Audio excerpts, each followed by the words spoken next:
পরপর 3 দিন green candle closing 23,300 কাছ থেকে আজকে 23,850, প্রায় 850 পয়েন্ট রিকভারি লোয়ার লেভেল থেকে মার্কেট ঘুরে দাঁড়িয়েছে।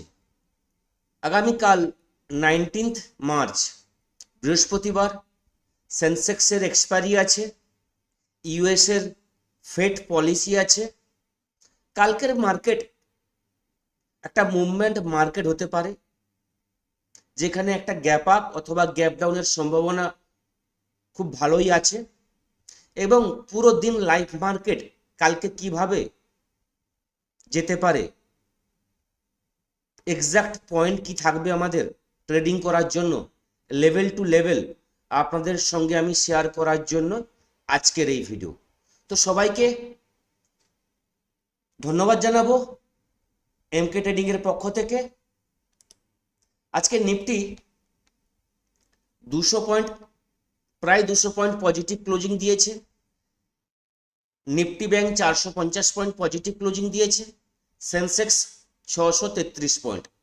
যেভাবে কালকের ভিডিওতে আমি বলেছিলাম ডেলি টাইম ফ্রেমে নিফটি মর্নিং স্টার তৈরি করেছে। হ্যাঁ, এটাও বলেছিলাম যে যেভাবে নিউজ বেস মার্কেট চলছে হয়তো ক্যান্ডেলকে রেসপেক্ট নাও করতে পারে, কিন্তু আজকে আমরা দেখলাম রেসপেক্ট করেছে এবং মর্নিং স্টারের যে টার্গেট ছিল 23,840-50-এর কাছাকাছি, সেই লেভেলটা কিন্তু অ্যাচিভ করেছে।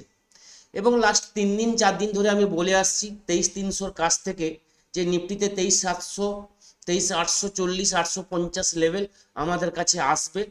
এবং যথারীতি আজকের ডেটে আমরা আমাদের যে টার্গেট ছিল 23,840, সেই টার্গেট কিন্তু আজকে অ্যাচিভ হয়েছে। কালকে সেন্সেক্সের এক্সপায়ারি আছে, ট্রেডিং করব কিভাবে সেটা নিয়ে আলোচনা করব। আলোচনায় যাওয়ার আগে প্রত্যেককে অবশ্যই বলবো ডিসক্লেমার ভালো করে পড়ে নেবেন, কারণ এখানে যা কিছু ইনফরমেশন আমি প্রোভাইড করছি এটা আমার পার্সোনাল ভিউ এবং এডুকেশন এবং লার্নিং পারপাসের জন্য। আপনি আপনার ট্রেড নেওয়ার আগে আপনি আপনার ফিনান্সিয়াল অ্যাডভাইজারের কাছে কনসাল্ট করে তারপর কিন্তু ট্রেডিংটা নেবেন। এবার যদি নিফটির আমরা চার্টে আসি, ডেলি টাইম ফ্রেমে আমরা দেখতে পাচ্ছি পরপর 3 দিন একটা পজিটিভ ক্যান্ডেল। যদি আমরা শর্ট টাইম ফ্রেমে 30 মিনিট টাইম ফ্রেমে নিফটিকে আমরা দেখি, তাহলে নিফটি আজকে ক্লোজিং দিয়েছে 23,777, 196 পয়েন্ট পজিটিভ ক্লোজিং দিয়েছে। আমি আজকে পুরো দিনটা টেলিগ্রামে আপনাদের কিন্তু প্রপারলি ইনফর্ম করেছি, dot to dot level inform করেছি এবং বলেছিলাম 23,640-এর উপরে যদি নিফটি স্টে করে সেখান থেকে 23,720, 23,770 এবং 23,800 এবং 840 লেভেল বলেছিলাম। এবং এটাও বলেছিলাম যে আজকের ফাইনাল টার্গেট নিফটিতে 23,840 এবং বড় রেজিস্ট্যান্স বলেছিলাম এখান থেকে রিস্ক নেওয়াটা ঠিক হবে না আপসাইডের জন্য। এবং সেখান থেকে বলেও ছিলাম যে যদি 23,840-এর নিচে থাকে নিফটি আবার কিন্তু 23,770, 23,720-র কাছাকাছি আসবে। যথারীতি সেইভাবেই কিন্তু সেকেন্ড হাফেও Nifty point to point respect করেছে, আমরা যেভাবে আজকে অ্যানালাইসিস করেছিলাম। আশা করব প্রত্যেকের হেল্প হয়েছে, যারা টেলিগ্রামে আছেন, যারা আমাকে ফলো করেন। কালকে একটা ইভেন্ট ডে থাকবে, কারণ আজকে ফেডের মিটিং চলছে। ফেড ইউএসের reserve bank, United State reserve, federal রিজার্ভের আজকে মিটিং চলছে। তার চেয়ারপারসন জোরেম পাওয়াল আজকে অ্যানাউন্সমেন্ট করবে রেড কাট হচ্ছে কিনা। তো এর নিউজের ফলে কালকে আমাদের মার্কেটে একটা গ্যাপ আপ গ্যাপ ডাউনের সম্ভাবনা কিন্তু আছে। যদি রেড কাট হয় তাহলে একটা পজিটিভ র্যালি এক্সপেক্ট করতে পারি। যদি রেড কাট না হয় তাহলে মার্কেট স্টেবল থাকবে, এটুকু আশা করতে পারি। তো যেভাবে নিউজে আমরা দেখতে পাচ্ছি রেড কাটের হওয়ার সম্ভাবনা খুব কম আছে, যেটাই আছে সেটাই থাকতে পারে, কারণ ক্রুড অয়েলের রেট কন্টিনিউ কিন্তু বেড়ে চলেছে। আমি আজকে লাইভ মার্কেটে বলেছিলাম যে এই জায়গাটা রিস্ক নেওয়াটা ঠিক হবে না, মার্কেট 23,840-এর উপরে স্টে করলে তারপর কিন্তু একটা ভিউ ক্লিয়ার আসবে, এবং আজকে আমি ক্যারি করতে না বলেছি ডিউ টু ফেড পলিসি। কালকে যদি মার্কেট গ্যাপ আপ ওপেন হয় বা গ্যাপ ডাউন ওপেন হয়, তাহলে আমাদের ট্রেডিং পজিশন কিভাবে আমরা নেব সেটাই ডিসকাস করি। নিফটি 23,777 ক্লোজিং দিয়েছে। বলবো কালকে যদি নিফটি 23,840 থেকে 50, যে জোনটা আজকে নিফটি হাই তৈরি করেছিল, তার উপরে নিফটি ট্রেড যদি শুরু করে বা তার উপরে গ্যাপ আপ ওপেন হয় এবং এই লেভেলটাকে ধরে রাখতে পারে, তাহলে নিফটির ফার্স্ট টার্গেট থাকবে 23,950। 23,950 যদি লেভেলটা ব্রেক করে যায়, সেখান থেকে কিন্তু 24,080, 24,050 থেকে 80 নিফটি টার্গেট কিন্তু আমাদের কাছে আসবে। টার্গেট খুব বড় মনে হচ্ছে 23,860-এর উপরে। 23,950 প্রায় বলতে গেলে 100 পয়েন্ট, হ্যাঁ 100 পয়েন্ট করে মুভমেন্ট আসবে। যদি এর উপরে দাঁড়িয়ে যায় তাহলে কিন্তু 24,080 লেভেল এবং 24,200 লেভেল কিন্তু আমাদের কাছে চলে আসছে। তো পজিটিভ ভিউ তখনই হবে 23,860-এর উপরে নিফটি যদি স্টে করতে পারে, সেখান থেকে কিন্তু 100 পয়েন্টের আমরা টার্গেট নিয়ে ট্রেড করব এবং 23,860-কে স্টপ লস ভেবে কিন্তু পরপর কিন্তু প্ল্যান করব, যেখানে 24,050 থেকে 80 এই টার্গেট আমাদের কালকের জন্য পুরো দিনে এই টার্গেটটা থাকবে। এবার যদি পজিটিভ মার্কেট থাকে 24,080 লেভেলটা ব্রেক করে যায়, তাহলে কিন্তু পরপর কিন্তু 24,100, 24,200 লেভেল কিন্তু আমাদের কাছে চলে আসবে। বারবার বলেছি, কালকেও বলেছি, মার্কেট পজিটিভ ট্রেড করছে, এটা কিন্তু বাউন্স, এটা কিন্তু কোনো পজিটিভ ট্রেন্ডে নয়। মার্কেট রিকভারি নিচ্ছে না বা যুদ্ধ বন্ধ হয়নি। মার্কেট 3,000 3,500 পয়েন্ট কারেকশন নিয়েছে, সে জায়গায় এটা একটা বাউন্স। তো এই বাউন্সে কিন্তু আমরা পজিটিভ ট্রেডকে পজিশনাল বেসিসে বা বেশিক্ষণ আমাদের হোল্ড করা উচিত নয়। আমরা যদি আমরা যদি আপসাইডের জন্য ট্রেড করি, তাহলে প্রফিট নিয়ে কিন্তু অবশ্যই বুক করে নেওয়া উচিত, কারণ ওভারঅল ট্রেন্ড কিন্তু নেগেটিভ, নিউজ বেস মার্কেট চলছে। প্রতিটা রাইজে কিন্তু সেলিং আসবে, এটা কিন্তু বারবার কিন্তু আপনাদের মনে রাখতে হবে।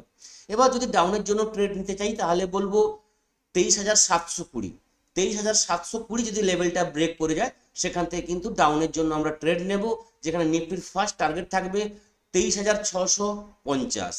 23,650 যদি ব্রেক করে যায়, তাহলে সেখান থেকে কিন্তু একদম 23,550, অর্থাৎ 100 পয়েন্টের ফল কিন্তু আমরা অবশ্যই দেখতে পাবো।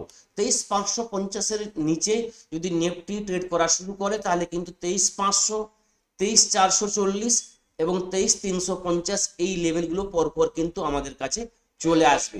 যেই লেভেলগুলো আমি আজকের ডেটেও বলেছিলাম, কালকের ডেটেও বলেছিলাম, সেই লেভেলগুলো কিন্তু আমাদের কাছে চলে আসবে। ওভারঅল মার্কেটের নেগেটিভ ট্রেন্ড, এটা কিন্তু মাথায় রেখে ট্রেড করতে হবে। এবার যদি কালকে সেন্সেক্সের এক্সপায়ারি আছে, তাহলে সেন্সেক্স নিয়ে একটু আপনাদের সঙ্গে শেয়ার করে নিই। সেন্সেক্স আজকে ক্লোজিং দিয়েছে 76,700-তে ক্লোজিং দিয়েছে, যেখানে 633 পয়েন্ট পজিটিভ ক্লোজিং দিয়েছে। ওভারঅল নিফটির মতো একটা পজিটিভ ডেতে ক্লোজিং দিয়েছে। সেন্সেক্সের ভিউ হবে আজকের হাই 77,000 এর উপরে। যদি কালকে সেন্সেক্স ওপেনিং হয় এবং এই লেভেলটাকে ধরে রাখতে পারে, তাহলে এখান থেকে পজিটিভ ভিউ নিয়ে আমরা ট্রেড করব, যেখানে সেন্সেক্সের ফার্স্ট টার্গেট থাকবে 77,350, সেকেন্ড টার্গেট থাকবে 77,680, থার্ড টার্গেট থাকবে 78,000। তো 78,000-এর জন্য কালকে কিন্তু সেন্সেক্সে আমরা প্ল্যান করব। যদি 77,000-এর উপরে সেন্সেক্স ট্রেড করা শুরু করে এবং 78,000-এর উপরে যদি ক্লোজিং দেয়, তাহলে সেন্সেক্সে কিন্তু ওভারঅল কিন্তু একটা পজিটিভ ভিউ কিন্তু আসতে পারে। যতক্ষণ না 78,000-এর উপরে সেন্সেক্সের কোনো ক্লোজিং আসছে, পজিশনাল বেসিসে কোনো কিন্তু আমরা আপসাইডে ট্রেড হোল্ড করতে পারবো না। ইন্ট্রাডের জন্য লেভেলগুলো আপনাদের সঙ্গে আমি শেয়ার করলাম। এবার যদি ডাউনের জন্য আমরা ট্রেড নিই, তাহলে বলবো 76,500 এর নিচে যদি কালকে সেন্সেক্স ট্রেড করা শুরু করে, তাহলে এখান থেকে কিন্তু নেগেটিভ ভিউ নিয়ে আমরা ট্রেড করব, যেখানে ফার্স্ট টার্গেট থাকবে 76,200। এই লেভেলটা ব্রেক করে গেলে 75,800, 75,300 এবং 75,000 লেভেল পর্যন্ত কিন্তু কালকে আমরা দেখতে পারি, কারণ সেন্সেক্সের এক্সপায়ারি আছে। মার্কেটে যেভাবে মুভমেন্ট চলছে, এবং কালকে ফেডের পলিসি আছে, গামা ব্লাস্ট আমরা কিন্তু এক্সপেক্ট করতে পারি। তো গামা ব্লাস্ট হবে কি হবে না এটা কিন্তু লাইভ মার্কেটে আমরা ডেটা অনুযায়ী কিন্তু আপনাদের সঙ্গে আমি শেয়ার করব। এবার যদি ব্যাংক নিফটির অ্যানালাইসিসে আসি, যারা ব্যাংক নিফটি নিয়ে ট্রেড করেন তারা কিন্তু অবশ্যই লেভেলগুলো নোট ডাউন করে নেবেন। ব্যাংক নিফটি আজকে ক্লোজিং দিয়েছে 55,326-এ। তো ব্যাংক নিফটিও আজকে কিন্তু একটা পজিটিভ ট্রেড করেছে, যেখানে 450 পয়েন্ট পজিটিভ ক্লোজিং দিয়েছে। ব্যাংক নিফটির আজকে হাই 55,550, যথারীতি কালকের ডেটের জন্য থাকবে 55,550। এর উপরে যদি ব্যাংক নিফটি স্টে করতে পারে সেখান থেকে কিন্তু পজিটিভ ভিউ নিয়ে আমরা ট্রেড করব, যেখানে 55,800 এবং 56,000-এর জন্য কিন্তু প্ল্যান করব ব্যাংক নিফটিতে। 56,000 যদি ব্রেক করে যায় তাহলে কিন্তু 56,300 এবং 56,500 এই লেভেলগুলো কিন্তু পরপর চলে আসবে। একটা জিনিস মনে রাখবেন, যতক্ষণ 55,550-এর উপরে ব্যাংক নিফটি স্টে করছে, ব্যাংক নিফটিতে কোনো পজিটিভ ট্রেড নেবেন না। ডাউনের ট্রেড আমরা তখনই নেব ব্যাংক নিফটি যদি 55,250 এই লেভেলটার নিচে ব্যাংক নিফটি ট্রেড করা শুরু করে, তাহলে সেখান থেকে কিন্তু নেগেটিভ ভিউ নিয়ে আমরা ট্রেড করব, যেখানে ফার্স্ট টার্গেট থাকবে 55,000, সেকেন্ড টার্গেট থাকবে 54,800, থার্ড টার্গেট থাকবে 54,600 এবং 54,500। এই লেভেলগুলো কিন্তু পরপর কিন্তু ব্যাংক নিফটিতে চলে আসবে। তো ব্যাংক নিফটির ক্লিয়ার ভিউ 55,550-এর উপরে থাকলে ব্যাংক নিফটিতে পজিটিভ ভিউ নিয়ে আমরা ট্রেড করব, এবং ডাউনের দিকে 55,200-র নিচে যদি ব্যাংক নিফটি ট্রেড করা শুরু করে সেখান থেকে কিন্তু নেগেটিভ ভিউ নিয়ে আমরা ট্রেড করব। এই মুহূর্তে যদি আমরা গ্লোবাল মার্কেট দেখে নিই, তাহলে গ্লোবাল ইন্ডেক্স বা গ্লোবাল কান্ট্রির যে ইন্ডেক্সগুলো কিভাবে ট্রেড করছে সেটা একটু আমরা ক্লিয়ার হয়ে যাব। যদি আমরা ইউএস মার্কেট দেখে নিই, ইউএস মার্কেট ওভারঅল কিন্তু একটা পজিটিভ ট্রেন্ডে কিন্তু ফিউচার চলছে। ইউরোপ মার্কেট ফ্যাটসে 16 পয়েন্ট নেগেটিভ আছে, বাকি ইউরোপ মার্কেট বলতে গেলে positive, flat to positive trade করছে। যদি এশিয়ান মার্কেট দেখে নিই তাহলে গিফট নিফটি 264 পয়েন্ট নেগেটিভ এই মুহূর্তে ফিউচার ট্রেড করছে, যেখানে 23,535-এর কাছে গিফট নিফটি দাঁড়িয়ে আছে। বাকি এশিয়ান মার্কেট পজিটিভ ট্রেড করছে। গিফট নিফটি একমাত্র যেখানে 250 পয়েন্টের বেশি নেগেটিভ ট্রেড করছে। মাথা ব্যথার কারণ যেটা আমি প্রতিদিন বলে রাখি, আজকেও এই মুহূর্তে দেখতে পাচ্ছি আমরা ব্রেন্ট ক্রুড অয়েল যেখানে 107 টাকা, যেখানে আজকে লাইভ মার্কেটে 100 টাকা 102 টাকার কাছাকাছি ছিল, এখন সেটা 107 টাকা প্রায় 108 টাকা হতে চলেছে, যেখানে বলতে গেলে 4.5% বেশি ইনক্রিজ হয়েছে। তো ক্রুড অয়েলের প্রাইস ইনক্রিজ হচ্ছে, এটা খুবই খারাপ নিউজ, খারাপ ইঙ্গিত আমাদের সমস্ত ইন্ডেক্স বা সমস্ত গ্লোবাল মার্কেটের দিকে।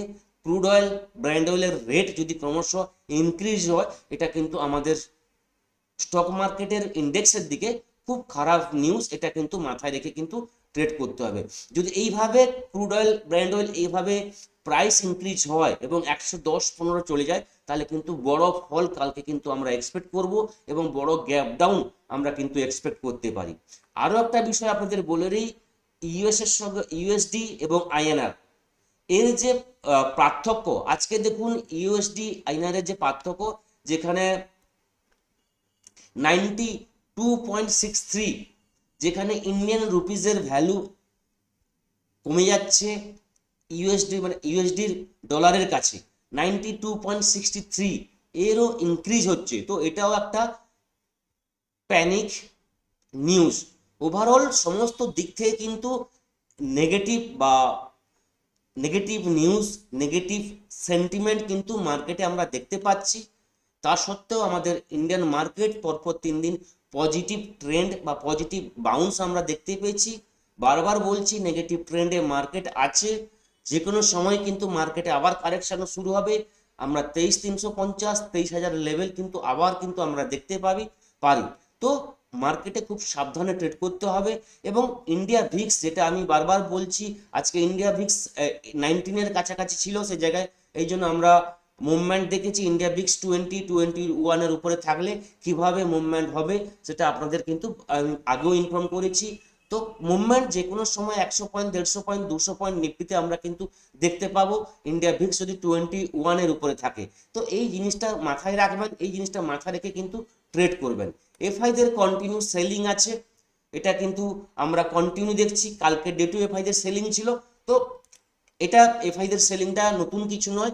এফআইদের সেলিং কিন্তু একটা প্যানিক নিউজ, যেটা প্রতিদিন আমাদের কিন্তু মাথায় বয়ে নিয়ে যেতে হচ্ছে, যেটা মার্কেটের পক্ষে একটা খারাপ ইঙ্গিত।